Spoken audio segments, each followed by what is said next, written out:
Okay, so, all right, welcome everyone. Right, we're in a different room tonight for the visual grammar course, halfway through. Now, basically, I just want to compliment the filmmakers who have already started filming. Because we're halfway through, we've already done our second film. That doesn't mean anything for those who haven't done their first film, right? You still have every opportunity to do your first film. The way I looked at this course was, in teaching media, I've always found that I would go and do a master class at a school or center or wherever with people, and we could make a music video in an hour. Or we could make a film in a day, 2 days, whatever, blah, blah, blah. It doesn't really take that long as you are sure about what you want. Now, what that means is the fact that usually, especially when you get into a young demographic, usually it's like you have to spend more of that time explaining what it is that we're going to do today, right? How you, Nigel, can make a film. How is that possible? It's possible, right? And in that aspect is, by the time you start saying, yeah, let's do robots, let's do aliens, let's make you fly, let's do disappearing and all this kind of stuff, huh? Because logically, how is that possible? It's very possible, isn't it, Sean? Because with a camera, you can do anything. So with that in mind, by the time they actually finished making the film that I had to spend more time than usual to explain how they could do it, the time is over. So they go, oh, light bulb goes off, time to go. And I've been saying for ages that you need a course where you can actually exercise making more than one film, which is why I had designed this course. Because the scenes that everyone has been making, right, and I'm pretty sure you can attest for those who haven't made theirs yet, is that it may be a scene, but is it a film? No. Who said no? Yeah. Oh, you just have to oh, it's not a film? Well, just one scene. Yeah. No, I wouldn't say it's a full film. Okay, well, wait a minute. You haven't made yours yet, right? No. Nigel, is it a film? Yeah. Well, it's been because a film should be any length. Right. Beginning, middle, and end. There you go. That's what I love. Is the person who pulls out a laptop and starts writing things down and feeding me back my own words. A beginning, a middle, and end. That's all you need. You know, a film is like an advert to me. 30 seconds. Yeah. That's a film. Yeah. Right? Music Obviously, video, no 5 long minutes. lines of, What do you want? A feature? You know what I mean? A film is a film. All you need is a beginning, middle, and an end. So, by this course not being a short film course, but a course that gives you the opportunity to test out your style and technique by making scenes, what you're doing is making films. So, when we have, in the front row, even, right here, we got 3 directors who've made how many films? 2. Oh, sorry. 1, right? 2, yeah, all right. At least you made one fantastic one, right? 1. You made 1. Yeah. Reason why Mark does that is because he got like a little bit of criticism. First of all, Mark, somebody has to get it. Yeah. For everybody else to learn from it, right? And everything. So that's what's great about it. Now, I'm just going to do quick lecture tonight on one of the skills that you need. So what I need to ask you is, to be a director, what skills do you need? And guess what? I have a marker today. Yay! I'm trying to hide that for a second. To be a director, what skills do you need? Communication.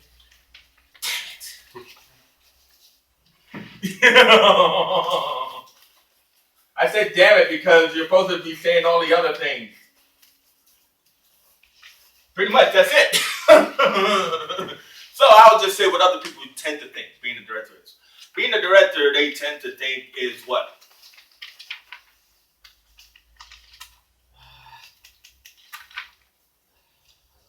Having a camera? How many friends you know have a camera and think they're a director? Yeah, that's true. Thanks, Ellie. He doesn't want to name people. He thinks they'll find out on Facebook. So, too many people think that just because they got a camera, they're a director, right? But the whole point about it is that what they don't recognize is the skills. What I mean by skill of communication is with communication comes expression. And to be able to express yourself, you have to be full of confidence, right? You have to express yourself in a what word was it that you used there, Timmy? Zeal. Zeal. You have to express yourself with a sense of zeal, right? Which means that communication equals expression combines a whole hell of a lot of imagination. Now, reason why this is important is because what we're going to talk about tonight is the main thing in the director's wheelhouse, and that's pitching.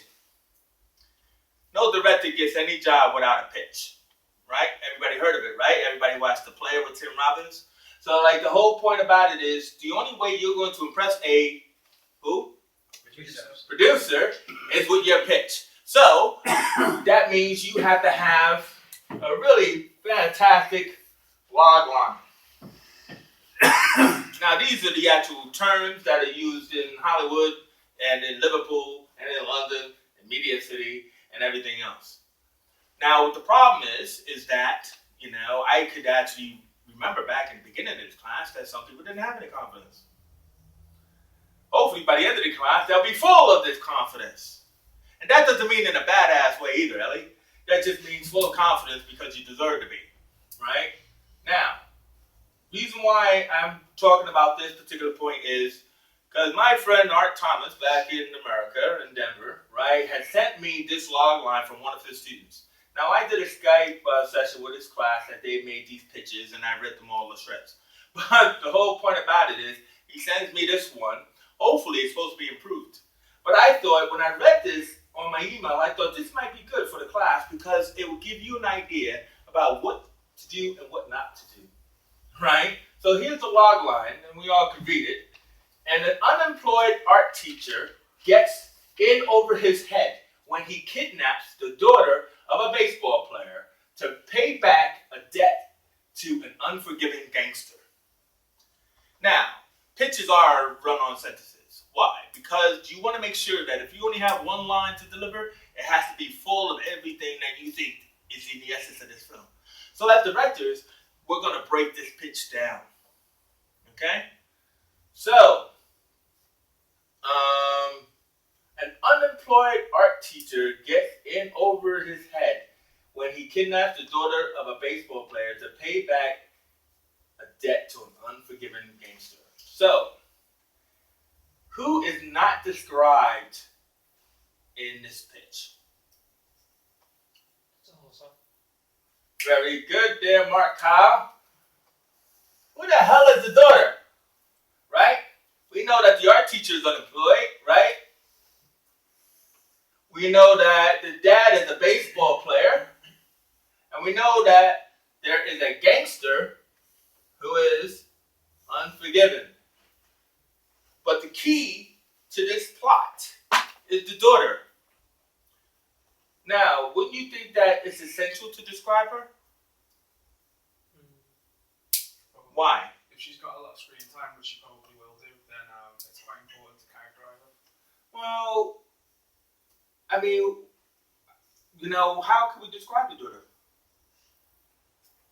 We need to know if we're going to have some sympathy for her. She could be horrible. Well, first of all, you're going to, too late. How are we going to describe the daughter before we work on whether we got sympathy? Or describe some of her background and what. Background? What kind of background? Just What, who she mixed race? is. So age, how old, like? Yeah. There you go. Come on, think, people. Let's get some thinking going on. The age is non-descriptive in this pitch, but it matters. Why?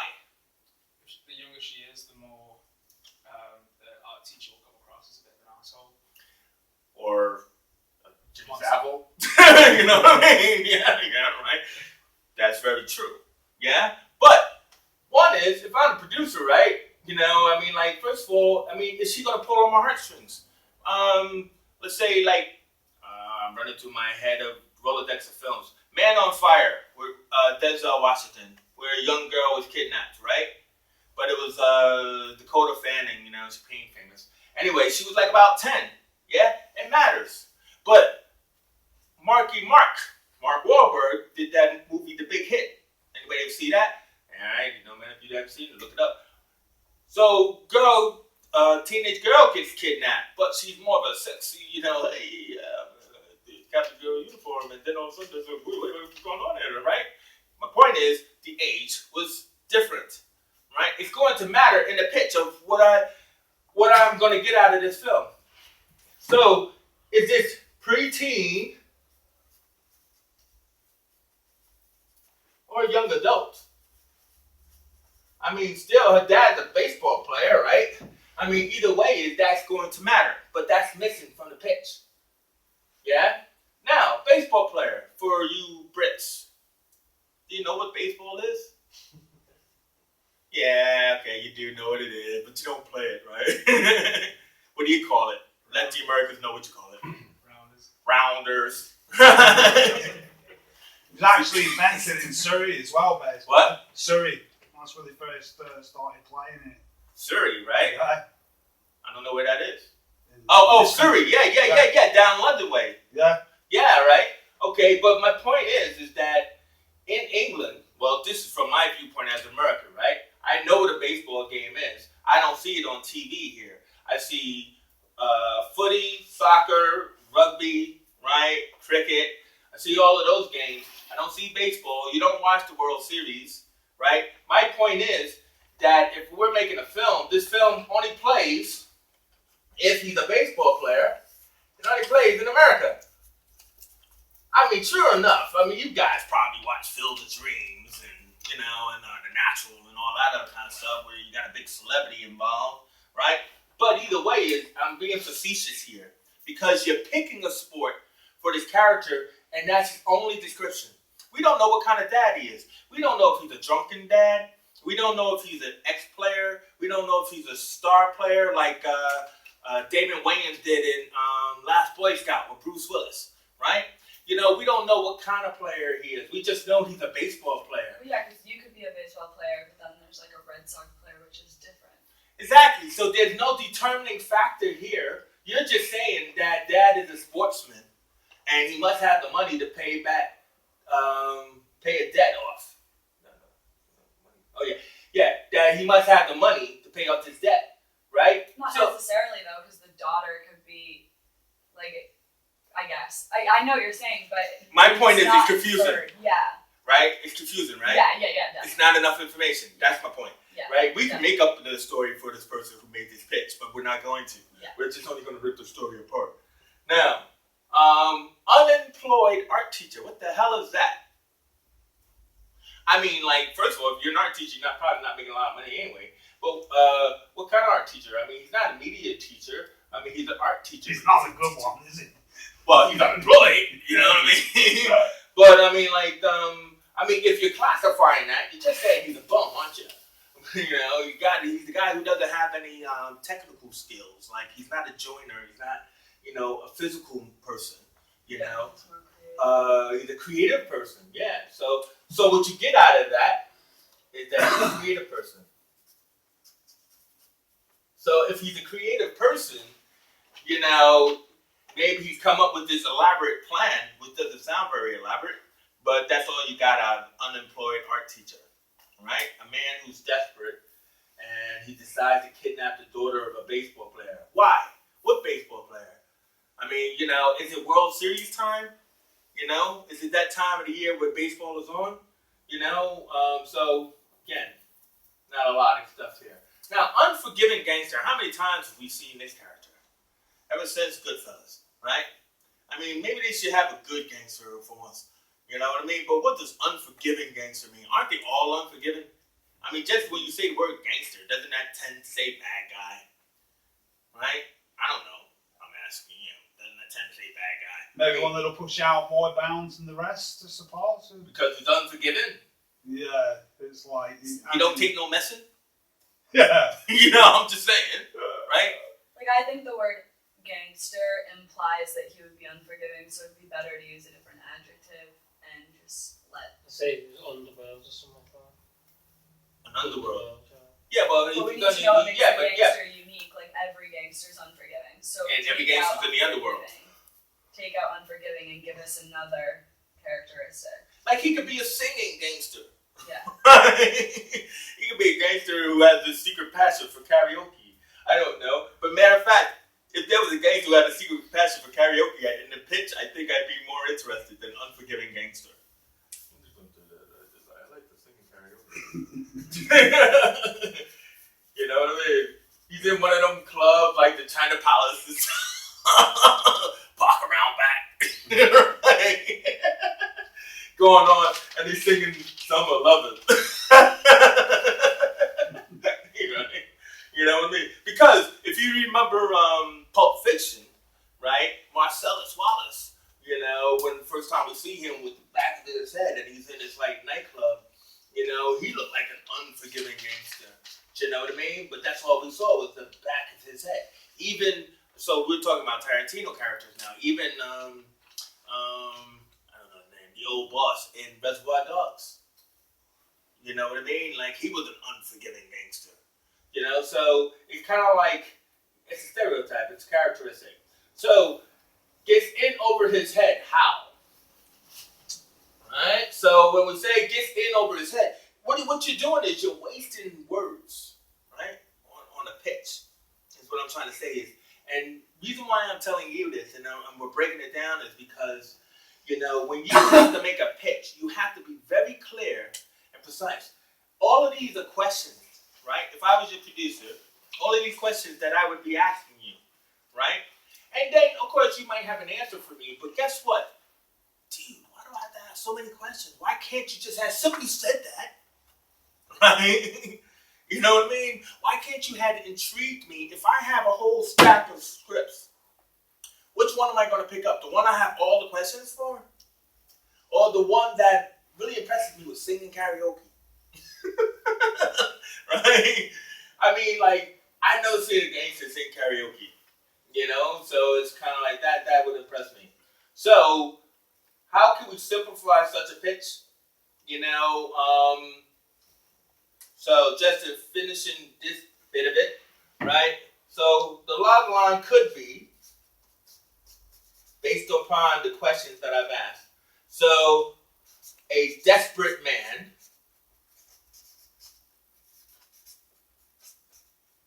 or a desperate creative man.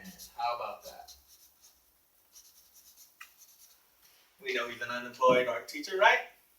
A desperate creative man gets in over his head when he kidnaps. So, You don't really need to How- say that he gets in over his head. I mean, kidnapping someone famous as daughter is already going to land you in trouble. So, Yeah, that's his argument. so gets more than he bargained for? I guess I just don't like the idea of having gets in over his Well, head. because what they're trying to say is he might be creative, but shit goes wrong. And they want you to know that shit goes wrong. Now, okay, so before we finish this pitch, let's ask ourselves a question. We've been talking about 3 genres in this course: horror, comedy, and drama. Which does this fall under, do you think? Drama. Probably drama, but it could easily be a comedy. Well, which is why I gave you Mark Wahlberg's The Big Hit, right? You know, so I mean, so definitely doesn't seem like a horror. Seems like it's a drama and a comedy, but we had gets in over his head when he kidnaps a girl, right? So, you know, like in that aspect, it's like, come on, man, she's a girl, you can handle her, right? And maybe she's like some little pint-sized girl beating him up and stuff. You're like, What about a desperate art teacher falls foul instead of gets in over his head? Yeah, what? Desperate art teacher falls foul, because if you say creative man, you don't really know what he what he Well, yeah, creates. but yeah. It might be a bad creative man. sort of thing. Yeah. But see, what I'm trying to say, Tim, Yeah, is that because when he's an art teacher, we don't know who he is either. yeah, true.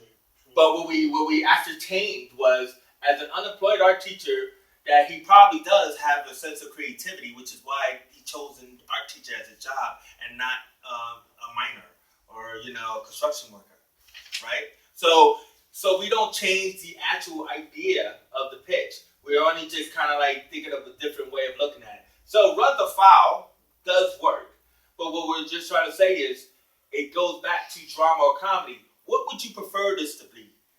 A drama or comedy? Drama. right? So if it's a drama, I'd say comedy. right? I'm thinking comedy. Who else is drinking drama? So we got 2 dramas, 2 comedies. Is this what we want it to be, or what we think it is from the pitch? What we think it is from pitch. But see, let's look at it this way. What we think it is from the pitch, but where you giving your answer is like how Ellie did. Where you giving your answer is like, where would I like that to be though? As well. Yeah? What fascinates me more? A drama about this unemployed teacher kidnapping a girl fascinates you? Because if it's a drama, we're not talking about OJ killing his wife here, right? I mean, like the whole point about it is that if he's going to run afoul or get in over his head, the very line implies comedy more than it implies drama. It doesn't say he falls in love.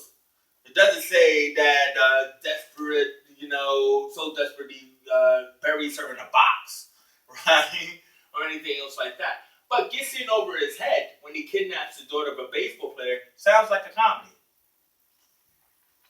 I mean, does anybody see that? I mean, I don't know. It doesn't have to be that way. But what we're saying is for that person to determine. But it sounds like a comedy. So I like your word there, Tim. Run afoul.